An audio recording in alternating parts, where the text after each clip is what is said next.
Alô, meus irmãos, que a graça do Senhor visite cada vida nesta manhã. Estamos gravando esse vídeo na manhã desse domingo ensolarado. E hoje vamos dar continuidade ao nosso estudo. Ao contrário do que a gente vinha fazendo, eu tenho me detido no livro de Atos com especial atenção, porque é um livro que fala do surgimento da igreja em Jerusalém, de como essa igreja se espalhou a partir de Jerusalém para todo o mundo. Vimos que o livro se divide em duas partes, né? A primeira parte, Jerusalém, a igreja mãe, que leva o evangelho até chegar em Antioquia. E de Antioquia, uma cidade gentílica, ou seja, não é dentro do território de Israel, dos judeus. E a partir de Antioquia, Antioquia da Síria, o evangelho se expande para todo mundo conhecido. O evangelho, o livro de Atos termina com o evangelho chegando por meio de Paulo a Roma. A igreja já havia sido fundada antes, mas se cumpriu o que está escrito em Atos 1:5. Sereis minhas testemunhas, 1:5-7. Sereis minhas testemunhas em Jerusalém, Judeia, Samaria e até os confins da terra. E nós temos estudado as viagens do apóstolo Paulo. Hoje nós vamos falar da terceira viagem missionária do apóstolo Paulo.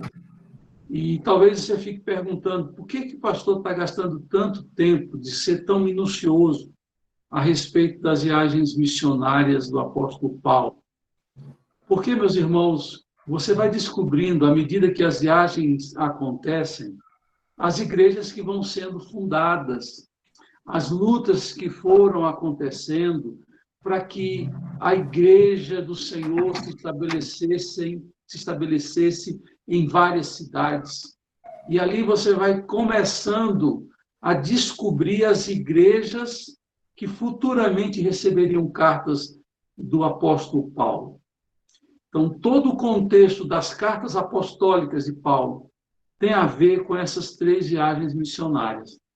A primeira viagem missionária, sendo bem sucinto, nós encontramos Paulo e Barnabé saindo de Antioquia, passando pela ilha de Chipre, e ali eles pregam o evangelho em duas cidades, Salamona e Pafos. Pafos é a capital. Apesar de igrejas surgirem ali, não há cartas a estas igrejas da ilha de Chipre.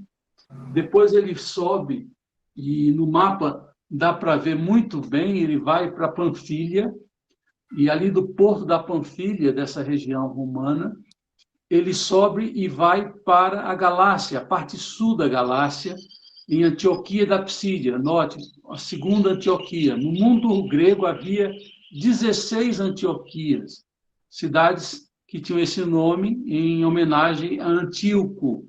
Antíoco, que era um avô de um general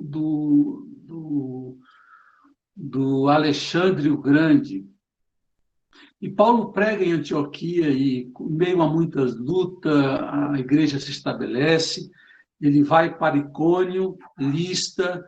Os judeus perseguiram muito essa viagem missionária de Paulo, o estabelecimento da igreja, e vai para Derbe. E de Derbe ele volta. E em Lista ele foi dado como morto, ele chegou a ser apedrejado. De Derbe ele volta e retorna da sua primeira viagem missionária. Lembrando que eram 3 companheiros de viagem, Paulo, Barnabé e João Marcos. João Marcos o abandona na Panfilha. Ao chegar em Perge, João Marcos resolve dizer assim, não, estou com saudade de casa, estou com saudade da comida de mamãe, e voltou. E eles seguem viagem. Na segunda viagem missionária, Paulo tem o desejo de comunicar a decisão do Concílio de Jerusalém, Atos capítulo 15, e fala com Barnabé, vamos revisitar os nossos irmãos, vamos ver como eles estão. E Barnabé, aquele coração gigante, queria dar uma segunda oportunidade a João Marcos. João Marcos era familiar de Barnabé, e Paulo, melhor dizendo, se interpõem, não aceita, e há uma divergência tal entre eles que eles desistem de caminhar juntos. Paulo, então, traz como seu companheiro de viagem Silas, um emissário de Jerusalém. Vocês lembram que quando a igreja de Jerusalém mandou a carta para Antioquia, 2 crentes de Jerusalém acompanharam, Paulo e Barnabé, Silas e Judas. Silas fica, Judas volta, e Silas passa a ser o companheiro de viagem de Paulo, e Barnabé leva João Marcos na sua viagem. É por isso que Paulo, na segunda viagem, não vai para a ilha de Chipre, porque é o caminho que Barnabé usa. Ele resolve subir por terra. Aí você tem, o Fernando está focando aí o caminho que Paulo fez, saindo de Antioquia, passando na Cilícia e entrando na Galácia. Ele agora entra pelo caminho inverso. A última cidade que ele visitara na primeira tinha sido Derbe. Ele vem para Derbe primeiro e vai fazendo o caminho contrário. E ali vai solidificando a fé dos irmãos, trazendo a notícia de que a igreja de Jerusalém reconhecia os gentios como irmãos e que eles não precisavam viver como judeus, porque eles eram gentios, e eles foram se alegrando, a igreja crescendo. E Paulo faz esse percurso novamente pelas igrejas que ele fundou na primeira viagem missionária, e ele entra na Ásia, ele tem a intenção de ir para a parte do mar que nós vemos aí no mapa, e diz a Bíblia que o Espírito Santo os impediu que eles entrassem na Ásia, que é o caso Éfeso, Esmirna, Tiatira, essas cidades à costa do mar, que era a Ásia Menor. O Espírito proíbe que Paulo vá para a Ásia. Depois ele tenta subir para Bitínia e ponto. E o Espírito, mais uma vez, os proíbe deles entrarem. Eles descem até Troade. Troade é uma cidade portuária. Paulo vai passar muito. No livro de Atos, se você fez a leitura, você vai ver que sempre ele está ali, reunindo-se com os irmãos. E quando ele está aí, em Troade, ele tem um sonho. E o sonho ele vê um homem em pé, um homem da região da Capadócia, da Macedônia, estou aqui confundindo os termos, um macedônio em pé dizendo: passa a Macedônia e nos ajuda. E Paulo entendeu que era para ir para a Macedônia, atravessou o mar e vai para a cidade de Filipos. Aí sim nós vamos encontrar na Macedônia a cidade que tem uma carta equivalente, né? Cidade de Filipos, em homenagem a Filipe, o pai de Alexandre o Grande, a carta aos filipenses, os moradores de Filipe. E é uma cidade que Paulo prega o evangelho a uma mulher rica chamada Lídia, a uma escrava de homens e de demônios, que tinha espírito de adivinhação, e a um homem de classe média que era um carcereiro. E tudo indica que Lucas era da cidade de Filipos. Filipos era a capital da Macedônia. E Paulo prega o evangelho ali, vai para Bereia. Bereia, há uma distinção entre os crentes de Bereia e os crentes de outras cidades, porque eles conferiam as escrituras para ver se Paulo estava falando de acordo com o que a Bíblia dizia, o Velho Testamento dizia. E ele desce para Caia. Caia é onde é a Grécia hoje. E ele desce para Corinto. Corinto era uma cidade muito maior do que Atenas. A gente pensa que Atenas, por ser uma cidade dos filósofos, era uma cidade muito grande, mas não. Alguns dizem que era de 10 a 20 mil habitantes na época de Paulo. Corinto era uma cidade portuária e tinha mais de 100 mil pessoas habitando nessa cidade, e, portanto, uma cidade de grande comércio, de grande prostituição. O termo prostituir era usado também o termo corintianizar. Corintianizar era o mesmo que se prostituir, era muito ligado à pornografia. A pornografia vem do termo porné em grego, que é impureza sexual, tinha tudo a ver com a cidade de Corinto, uma cidade muito promíscua e que tinha vazões à idolatria e às questões sexuais. E depois da perseguição que os judeus daquela cidade fazem ao apóstolo Paulo, ele vai para Atenas e ali ele prega no Areópago, fala com os filósofos de igual para igual, e depois ele retorna o seu caminho e vem para a igreja que os enviou, que é a igreja de Antioquia. Aí você percebe que já temos, e passa também Tessalônica, eu havia me esquecido de Tessalônica, na Macedônia. Então, na Macedônia, ele funda a igreja de Filipos e a igreja de Tessalônica. Desce para cá e funda a igreja de Corinto. Então, só na segunda viagem missionária, nós temos aí 3 igrejas que vão receber cartas de Paulo. A Coríntios, 2, Tessalonicenses, 2, os Tessalonicenses recebem 2, e os Filipenses recebem 1 carta do apóstolo Paulo. Então, essas igrejas nascem na segunda viagem. A primeira viagem, nós não temos uma carta a uma igreja individual, nós temos uma carta à região, que é a carta aos Gálatas. É a primeira carta escrita pelo apóstolo Paulo, a carta aos Gálatas. Agora, nós vamos falar da terceira viagem missionária do apóstolo Paulo, e, para tanto, é necessário que a gente lembre daquele episódio em que o Espírito Santo impediu que Paulo pregasse na Ásia. Isso está em Atos 16, versículo 6. É interessante, eu falava isso na aula passada, como é que o Espírito Santo impede que alguém pregue o Evangelho. Porque dentro dos planos e dos processos de Deus, o tempo é algo muito especial e que precisa ser respeitado. Nós, na nossa pressa, queremos tudo para hoje, mas Deus tem tempo para tudo. Quando Jesus surgiu na Terra, Paulo vai dizer em Gálatas 4:4, vindo, porém, a plenitude do tempo, Deus enviou o seu Filho. Ou seja, é na plenitude do tempo, é quando as coisas estão na hora de acontecer, que Deus permite que aconteçam. É igual fruta madura. Fruta se só tira na hora certa. A colheita é feita na hora certa. Deus tem esse princípio, tem tempo e tem hora para tudo.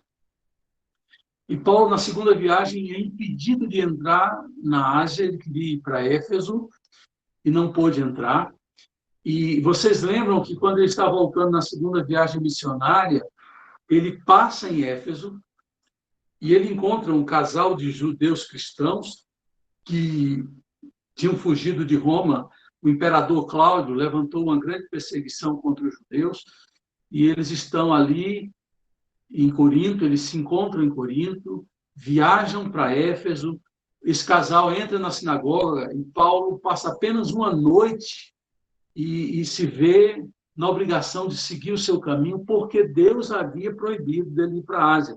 Ele respeitava o tempo de Deus e respeitava as proibições de Deus. Então, ele não prega em Éfeso, apesar de passar por Éfeso na segunda viagem missionária.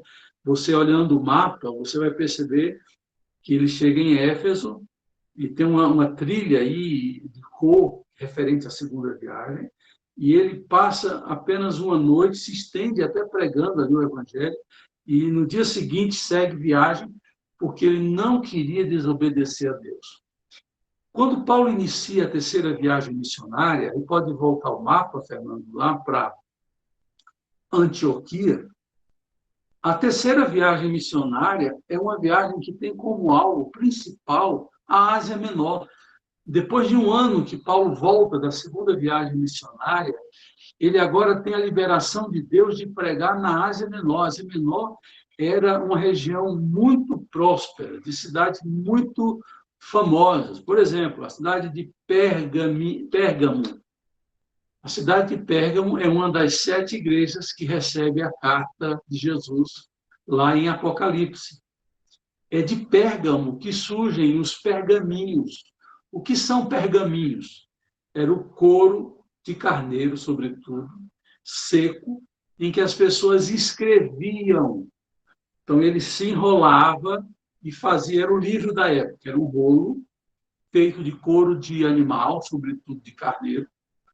E esses foi criado na cidade de Pérgamo. Os livros de papiro, eles têm esse nome porque foram criados na cidade de Fenícia, da Fenícia, hoje Líbano, de Biblos.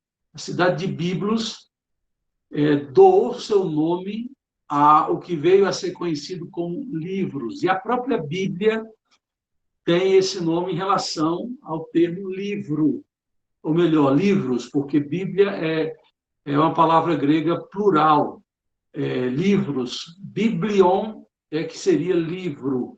Então, tudo ligado à cidade de Biblos,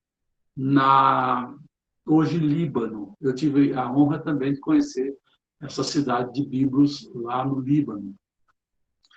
E Paulo vai para a sua terceira viagem missionária, e o seu foco é a Ásia. Ele, como bom pastor, antes de chegar no seu destino final, que seria a Ásia, ele passa mais uma vez por todas as igrejas que ele fundou na primeira viagem missionária. Basta ler a terceira viagem missionária, que começa no versículo 23 do capítulo 18 de Atos, versículo 23, diz assim: depois de passar algum tempo em Antioquia, Paulo partiu dali e viajou por toda a região da Galácia e da Frígia. Então, você tem no mapa aí a região da Galácia, da Frígia, que é uma parte da Ásia em azul. Mais embaixo, isso, Frígia, Galácia. Paulo sempre pregou na região sul da Galácia, sempre na parte de baixo aí. Onde estavam as igrejas de Derbe, Listra, Antioquia. E o versículo 23 vai dizer: fortalecendo todos os discípulos.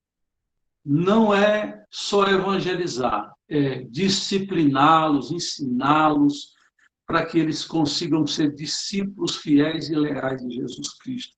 E Paulo fortalecia. Na primeira viagem missionária, o termo que aparece muito é que Paulo os consolava e os animava. Agora, o termo muda para fortalecer. Paulo os fortalecia. E antes de entrar em Éfeso, o próprio Lucas dá uma explicação histórica que vai se desenrolar depois. Ele vai falar de um homem chamado Apolo, versículo 24. Enquanto isso, um judeu chamado Apolo, natural de Alexandria, chegou a Éfeso. E é dito desse judeu que ele era um homem culto e que tinha grande conhecimento das Escrituras, fora instruído no caminho do Senhor e com grande fervor falava e ensinava com exatidão acerca de Jesus, embora conhecesse apenas o batismo de João. É aquele caso típico de pessoas que têm boas intenções, que têm até um conhecimento, mas o conhecimento é limitado e debilitado até. Ele conhecia o batismo de João, ele não conhecia o batismo que a igreja cristã, a começar de Jerusalém, já havia iniciado, porque o batismo de João se difere do batismo que as igrejas cristãs começaram a fazer, pelo fato de ser um batismo para o arrependimento, um batismo para receber o Messias que viria, no caso Jesus. O batismo que a igreja cristã começou a fazer após o ministério de Jesus, morte e ressurreição, é um batismo de perdão de pecados. Era um símbolo da obra que Jesus havia feito, diferente do batismo de João, que era feito apenas como sinal de um arrependimento para receber o Messias. Agora, o novo batismo é o batismo feito em nome da Trindade, o Pai, o Filho e o Espírito Santo. O Pai planejou a salvação, o Filho executou e conquistou, e o Espírito Santo aplica no nosso coração essa obra salvífica, nos regenerando, nos fazendo ser nova criatura, nos convencendo do pecado, da justiça e do juízo, fazendo com que a fé surja ao nosso coração e com o nosso coração a gente creia, conforme está em Romanos capítulo 10, se com a tua boca confessares, no teu coração crendo, afirmares que Jesus é Senhor, serás salvo.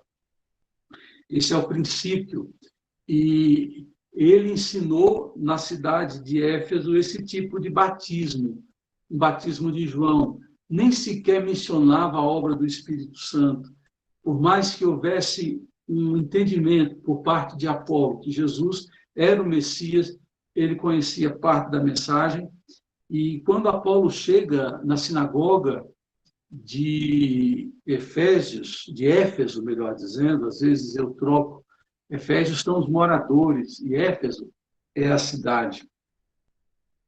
E ele está pregando lá, esse casal, Priscila e Áquila, levam esse homem para casa e fazem um ajuste ao evangelho que Apolo pregava, e Apolo, então, com humildade, apesar de ser um homem instruído, conhecedor das Escrituras, ele pôde entender que, por meio das Escrituras, de fato, Jesus era o Messias e que a obra se estendia ao Pai, ao Espírito Santo, e ele pôde entender aquilo que esse casal precioso pôde ensinar para eles. E o versículo 28 vai dizer o que ele fez na Acaia. Acaia é uma referência à Grécia, hoje chamada Grécia.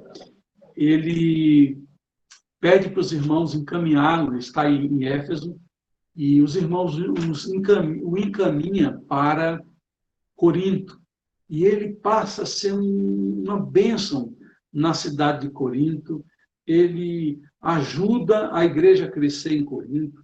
Se você tiver com a Bíblia aberta no capítulo 18 de Atos, versículo 28, diz assim: pois refutava vigorosamente os judeus em debate público, provando pela Escritura que Jesus é o Cristo.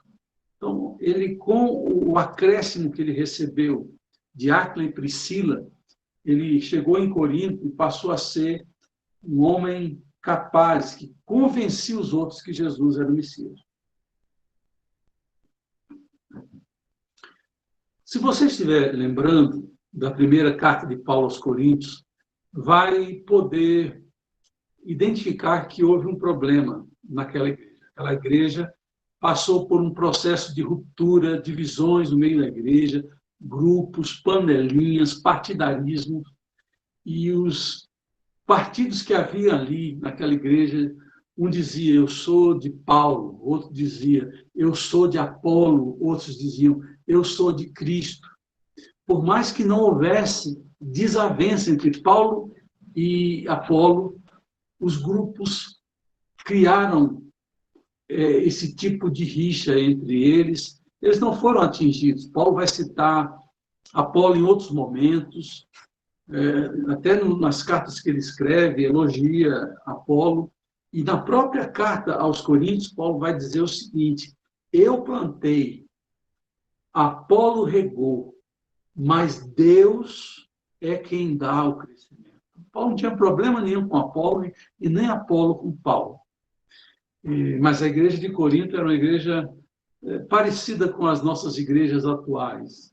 Tem uns probleminhas lá, que são probleminhas, alguns seríssimos, como estes de rasgar o corpo de Cristo, problemas de imoralidade sexual, problemas com os dons e outros problemas mais que aquela igreja vivenciava. E Apolo é esse homem. E tem tudo a ver com o que vai acontecer quando Paulo chega em Éfeso, capítulo 12, capítulo 19, melhor dizendo. Enquanto Apolo estava em Corinto, Paulo, atravessando as regiões altas, chegou a Éfeso. Ali encontrou alguns discípulos e lhes perguntou: vocês receberam o Espírito Santo quando creram? Essa pergunta é sintomática. Paulo percebeu que havia alguma defasagem. E você percebe claramente que a defasagem estava no ensino que Apolo, com toda a sua boa intenção, havia passado para os moradores de Éfeso. Eles não havia falado do Espírito Santo. E esses 12 homens que Paulo teve contato, eles chegaram a responder: nós nunca sequer ouvimos falar do Espírito Santo. Agora eu quero voltar um pouco para a pergunta que Paulo faz. Recebestes o Espírito Santo quando creste? Ou seja, Esse é o padrão da obra de Deus depois de Pentecostes. Nós cremos, e quando cremos, nós somos selados com o Espírito Santo da promessa. É isso que está em Éfeso 1, versículo 13, de 11 a 13.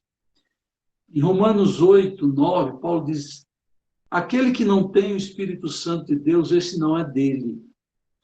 Paulo, quando fala no capítulo 4 aos Efésios, versículo 31, ele vai dizer que nós somos selados com o Espírito da promessa para o dia da nossa redenção, mostrando que quando a gente crê em Jesus, nós recebemos como penhor, como garantia, o Espírito Santo habitando na vida do crente. Todo que crê recebe o Espírito Santo. Agora, receber dons, receber o enchimento do Espírito Santo, ser usado pelo Espírito Santo, são coisas posteriores ao recebimento do Espírito Santo. É isso que precisa ser bem claro. E nesse caso aqui, como eles não haviam recebido o Espírito Santo quando creram, eles precisaram receber posteriormente. Isso não é o padrão. O padrão é você crê e automaticamente recebe. E era necessário que Paulo orasse para que eles recebessem o Espírito Santo. E eles receberam o Espírito Santo, receberam dons, e foram tão cheios do Espírito Santo que a maravilha de Deus aconteceu naquela cidade. Falar de Éfeso é de falar de um grande centro, de uma cidade cosmopolita, uma cidade grande. A cidade de Éfeso era a capital de toda essa parte em azul que está no mapa, chamado Ásia, ou Ásia Menor. Era mais conhecido como Ásia Menor, essa região toda em azul, era uma província romana que os romanos nomearam. Antes, essa região toda era conhecida como Lídia, Frígia, Mísia, eram sub-regiões. O Império Romano chegou e fez dessa região toda a região da Ásia, conhecida como Ásia Menor. Essa cidade tinha aproximadamente 300 mil habitantes. A grande cidade, não era uma cidade pequena. E nessa grande cidade você vai encontrar um porto florescente, um porto rico. Também era uma cidade muito religiosa. Ali você encontrava o templo de Ártemis. Ártemis era o nome de uma deusa caçadora. Ela é muitas vezes representada como uma mulher, com arco e flecha, era a deusa da caça, da fertilidade. E no templo de Ártemis, você vai encontrar muitas sacerdotisas cultuais. Não só no templo de Ártemis, como também em Corinto. O culto pagão, ele tinha muito desse lado do culto à fertilidade, e acontecia no templo relações sexuais. O templo funcionava como se fosse um grande bordel, um grande prostíbulo, em que a pessoa ofertava ao seu Deus dinheiro usando as sacerdotisas por meio de relações sexuais. E essas sacerdotisas faziam como se fosse uma ligação cósmica com os deuses, e a pessoa entrava em culto aos deuses por meio das relações sexuais, e em especial aqui, nessa cidade de Éfeso. Corinto também era assim, em muitas outras cidades os cultos eram assim. Os gregos chamavam essa deusa de Ártemis, os romanos chamavam essa deusa de Diana. Então, Diana era o nome romano da mesma deusa. Em algumas versões, você vai encontrar, aqui no capítulo 19, 20 de Atos, não o nome Ártemis, mas o nome Diana. Na versão NVI, você vai encontrar o nome de Ártemis, que era o nome primeiro dela, o nome grego. Os romanos adotaram praticamente todo o panteão grego e mudaram o nome desses deuses.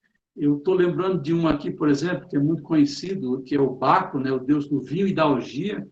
O Baco é o nome romano, é o nome grego de um Deus que os romanos vão chamar de... me faltou aqui agora. A minha consciência vai procurar aqui. Baco é o mesmo que no Google, e não sei se é Epafrodito, mas é um Deus que é adorado também em Roma. São as mesmas entidades espirituais, porém com nomes diferentes. Com nomes diferentes. E havia, esse templo era tão suntuoso, esse templo de Ártemis, ali da Dionísio. Baco é o nome grego do deus do vinho e da orgia, e Dionísio é o nome romano para o mesmo deus. Isso aconteceu quando os romanos adotaram não só a arquitetura, mas a cultura, a política e a religião grega, mudando nomes desses deuses. Bom, havia nesse templo, ele era considerado uma das 7 maravilhas do mundo de então. Recentemente foi feito um ranqueamento aí das 7 maravilhas do mundo moderno. Nessa época, na época do apóstolo Paulo, havia já um ranking das 7 maravilhas do mundo antigo. E o templo de Ártemis, ou de Diana, era um desses grandes construções de então. Eu estava fazendo uma pesquisa aqui, no estudioso bíblico, ele diz que esse templo, quando Paulo chega lá, ele já tem 400 anos de existência, esse templo, na cidade de Éfeso. E esse templo media 140 metros de comprimento, 78 metros de largura. As suas colunas eram de 17 metros. Era uma cidade bem ampla. Fernandinha, estou te vendo, Fernandinho. Era um templo enorme, as colunas gigantescas, gigantescas. Provavelmente a imagem dessa deusa era um meteorito que havia caído do céu. Tanto é que no capítulo 19, 35, dá essa ideia de que eles pegaram um meteorito que caiu no céu e colocaram no centro desse templo, e ali essa coisa era adorada. O que acontece muito hoje, muitas aparições são assim, né? Aparece no Rio, por isso que a padroeira do Brasil dos católicos é Nossa Senhora Aparecida, ela aparece. E a Ártemis, da mesma forma, aparece, ela é achada do nada. Uma forma muito esquisita. Paulo fica 3 anos na cidade de Éfeso, uma coisa diferente de tudo que ele havia feito até então. Você lembra que na segunda viagem missionária, vamos começar da primeira. A primeira viagem missionária foi uma viagem rápida. Paulo passava meses nas cidades por onde ele criara as igrejas. Na segunda viagem missionária, ele também passava algum tempo, breve, assim, parou em Corinto e passou 2 anos na cidade de Corinto, enquanto evangelizava a região, mas Corinto era a cidade quartel-general dele. Na terceira viagem missionária, que é uma viagem praticamente para a Ásia Menor, na cidade de Éfeso, a partir da cidade de Éfeso, Paulo ele passa 3 anos, e a gente vai ver isso no capítulo 20, versículo 31, na despedida que ele faz aos presbíteros da cidade de Éfeso, ele menciona que ele passou 3 anos, uma viagem mais longa.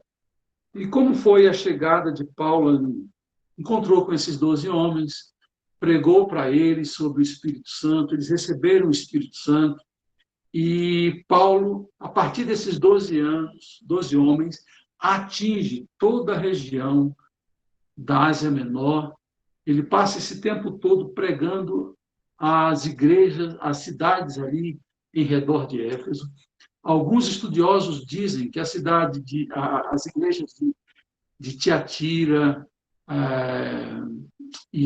deixa eu ver aqui, Pérgamo, Laodiceia, as igrejas Esmirna, Filadélfia, Sardes, são as igrejas que recebem a carta de Jesus no final do 1º século, né, quando Jesus escreve os estudiosos entendem que Apocalipse é escrito no ano 95 ao ano 99, então, final do primeiro século, 70 anos depois que a igreja é fundada por Jesus, e depois a gente pode voltar a estudar mais sobre essas 7 igrejas, mas tudo indica que Paulo, a partir de Éfeso, pregou o evangelho a todas essas cidades, sendo Éfeso a maior delas e a que se tornou mãe de todas as demais igrejas aí acima.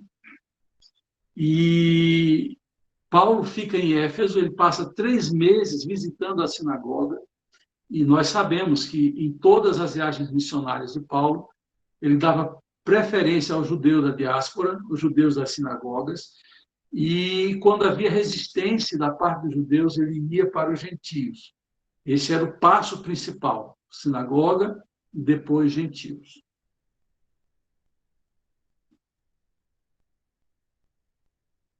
Por ter o templo de Ártemis em Éfeso, era uma cidade que tinha muita atmosfera religiosa, circulava muito dinheiro naquela cidade.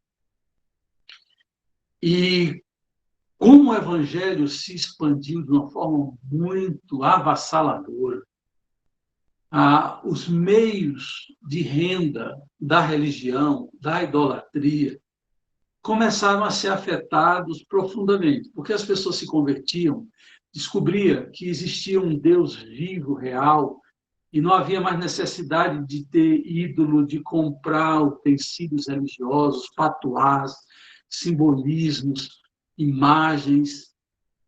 O comércio foi duramente atingido. E o que aconteceu? Uma grande rebelião dos homens que viviam desta produção econômica que a religião propiciava a eles. E a cidade não comprava mais como antes. Veja que coisa sensacional, como o evangelho de Jesus, quando é levado a sério, quando é pregado, e as pessoas absorvem esse evangelho, não vivem de aparência, mas vivem de forma essencial ao evangelho de Cristo, como a coisa aconteceu. Leia comigo, Atos 19, versículo 23. Naquele tempo houve um grande tumulto por causa do caminho. O termo caminho era um termo para os seguidores de Jesus. Lembra que ele havia dito, eu sou o caminho.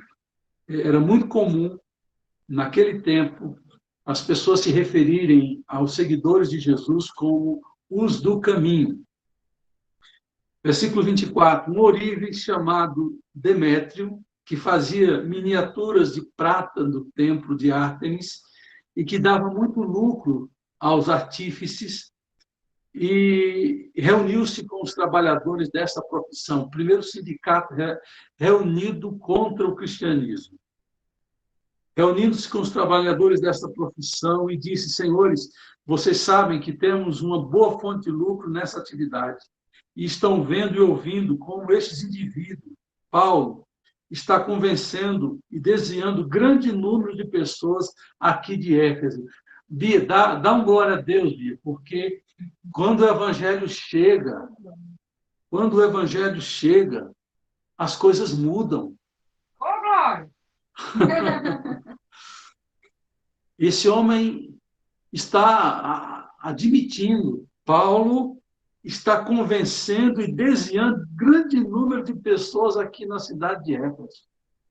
O que parecia uma crítica é um grande elogio. Quando o evangelho de Deus chega, tem que mudar estruturas, tem que mudar cultura, comportamento, porque assim é. Trazer as pessoas das trevas para a luz, da cegueira da idolatria para a luz de Cristo. E em quase toda a província da Ásia, Paulo estava fazendo esse trabalho. Diz ele que deuses feitos por mãos humanas não são deuses, e de fato não são. Não somente há um perigo de nossa profissão perder sua reputação, mas também de o templo da grande deusa Ártemis, pode ser que na sua versão esteja Diana, cair em descrédito e de a própria deusa, adorada em toda a província da Ásia e em todo o mundo, ser destituída de sua majestade divina. Era essa a intenção mesmo. Era destituir Diana de toda honra e glória. Na verdade, o Evangelho vai dizer que só existe um único Deus, o seu Filho Jesus, e a mediação do Espírito Santo para aplicar a salvação.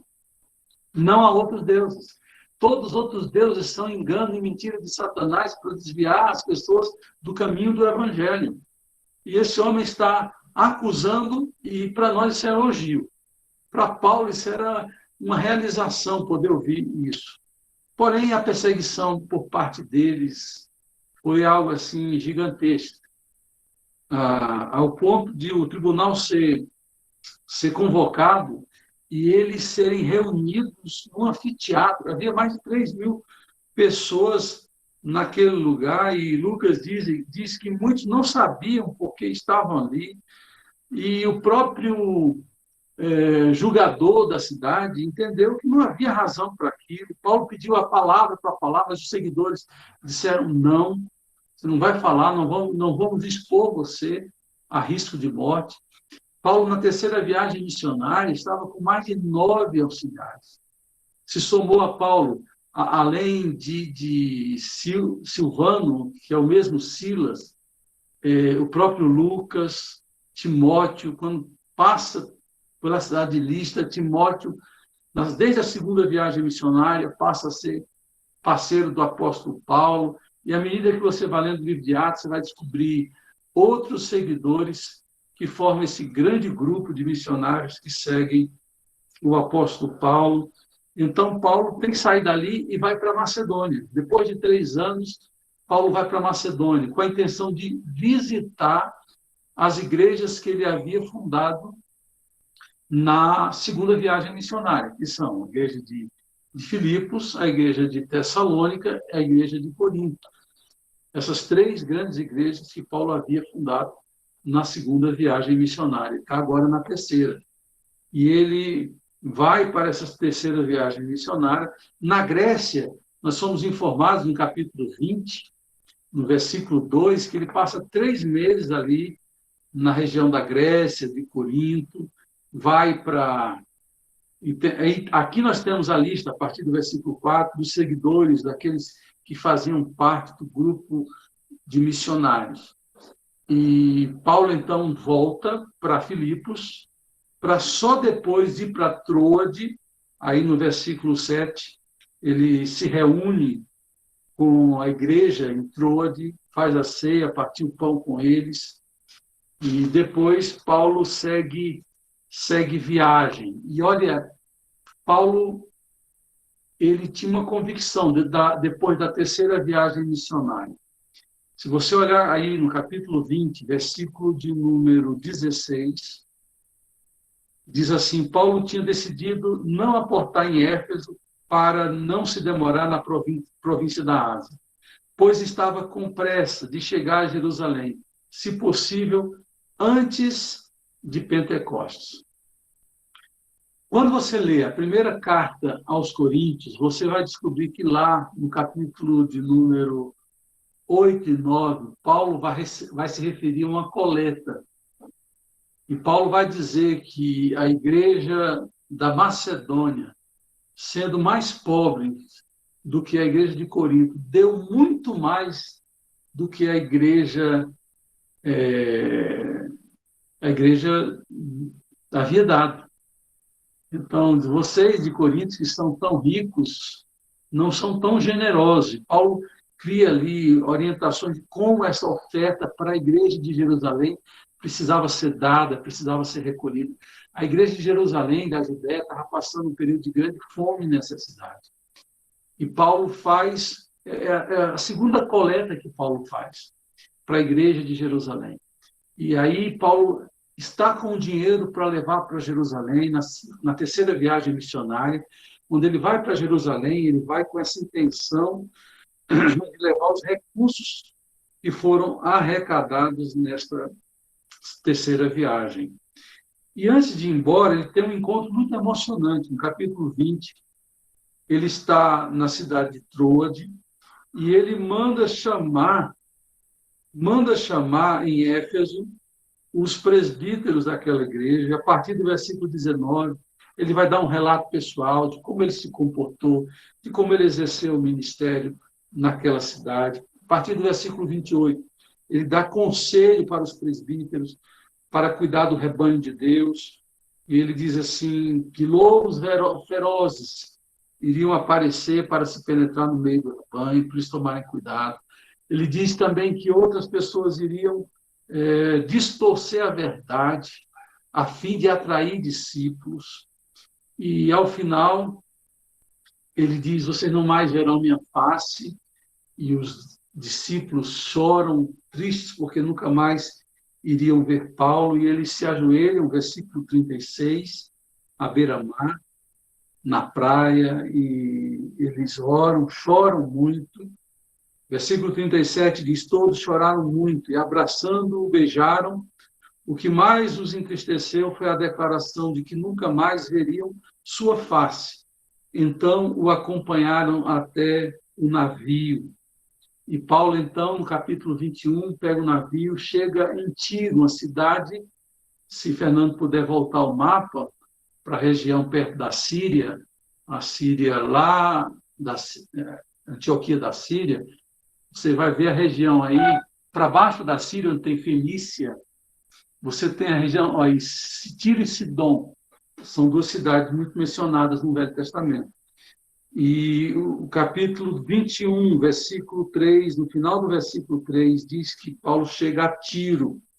Versículo 4, encontrando os discípulos ali, aquela cidade já tinha discípulos de Jesus. Ficamos com eles 7 dias. Lucas dá um testemunho que estava junto. E eles, pelo Espírito de Deus, recomendaram a Paulo, não vá para Jerusalém, muita coisa má, está te esperando. E Paulo disse, eu estou pronto a morrer. E quando ele chega em Cesareia, quem já foi em Israel comigo sabe que Cesareia é aquela cidade à beira-mar que tem um anfiteatro, que tem um palácio de Herodes. E Paulo ficou preso naquele palácio de Herodes. Depois, aqui para frente, você vai poder ver isso. Ficou 2 anos presos em Cesareia, aqui no palácio de Herodes. E ele chega, sobe para Jerusalém, e quando ele sobe, acontece que ele chega em uma das festas dos judeus, ele é quase morto, ele é espancado, chega uma guarda romana e o leva para julgamento. A partir dali, é uma sucessão de julgamentos. Paulo é levado por um grupo para Cesareia, fica preso. Ele prega para Félix, que é o governador que sucedeu Pôncio Pilatos. Félix sai do posto e vem Festo, que é o outro governador que sucedeu Félix. E depois Paulo prega, ainda preso ali na cidade de Cesareia, para o rei Agripa II. Agripa era um descendente de Herodes. Desde Herodes o Grande, os seus descendentes tinham o título de rei dos judeus. Por mais que não exercesse domínio algum, o governo era feito pelo Sinédrio, mas tinha esse título de honra, igual a rainha da Inglaterra, e ele prega para esse homem, e esse homem responde, por pouco me persuades a me tornar cristão.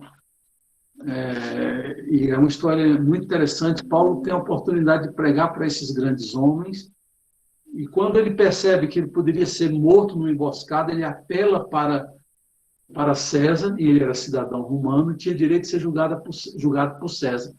É por isso que Paulo vai fazer a última viagem dele para Roma, e eu queria fazer o último estudo de Atos, domingo que vem, e nós vamos ver o retorno de Paulo para Roma para ser julgado pelo imperador, porque ele pediu para ser julgado pelo imperador, e ele era cidadão romano.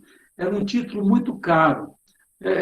Pouquíssimas pessoas tinham esse título. Paulo recebeu por herança de nascimento, seus pais ou seu avô, provavelmente, receberam esse título. E ser um cidadão romano é igual a ser um americano, né? não é igual, melhor, ter o green card, é semelhante. É você ser considerado como americano. E o Império Romano, então, por todo o mundo, estava muito conhecido, e quem era um cidadão romano tinha todas as credenciais que um cidadão romano tinha todos os direitos. Você vai lembrar que em Filipos ele foi açoitado e disse: como é que vocês fizeram isso? Sem me julgar, vocês me açoitam, eu sendo um cidadão romano. Eles entraram em pânico, porque sem cometer, dar uma sentença sobre um cidadão romano sem que ele fosse julgado, poderia até ocasionar em morte por parte de quem o havia sentenciado. E Deus, planejando tudo, deu esse título a Paulo para que, quando ele viajasse, ele tivesse essa cobertura. Ele e Silas tinham esse título de cidadão romano. Então, Paulo chega em Jerusalém. Vou convidar para que vocês leiam toda essa história que eu acabei de mencionar, a partir do capítulo 21, versículo 17 em diante, quando Paulo ele é preso, primeiro sob a custódia dos judeus e depois sob a custódia dos romanos, e ele faz a última viagem, depois de ser transferido para Roma. E a gente vai falar um pouco da última viagem e terminar o livro de Atos. A viagem para Roma acontece aí no capítulo 27. É o nosso último estudo em que a gente vai falar de Paulo chegando a Roma. Olha, Paulo pregou a nobres, pregou a reis. Paulo, preso em Cesareia, pregou a 2 governadores romanos, que foi Félix e Festo, pregou ao rei Agripa e depois teve audiência com o imperador e pregou o evangelho ao imperador. Veja como Deus faz as coisas. O que aparentemente seria uma desonra, uma tristeza, estar preso, mas era um meio que Deus escolhera para que ele pregasse o evangelho. Não cesse de pregar o evangelho, anuncie Jesus. Essa é a nossa aula de hoje, que você possa ter aprendido mais do que você já tinha conhecimento e poder, assim, honrar Jesus pregando o evangelho. Fiquem com Deus, Deus abençoe. Bom, vamos abrir para perguntas. Fecha a gravação, André, por favor. Tem pergunta no chat, viu? Tem perguntas. Qual é a pergunta?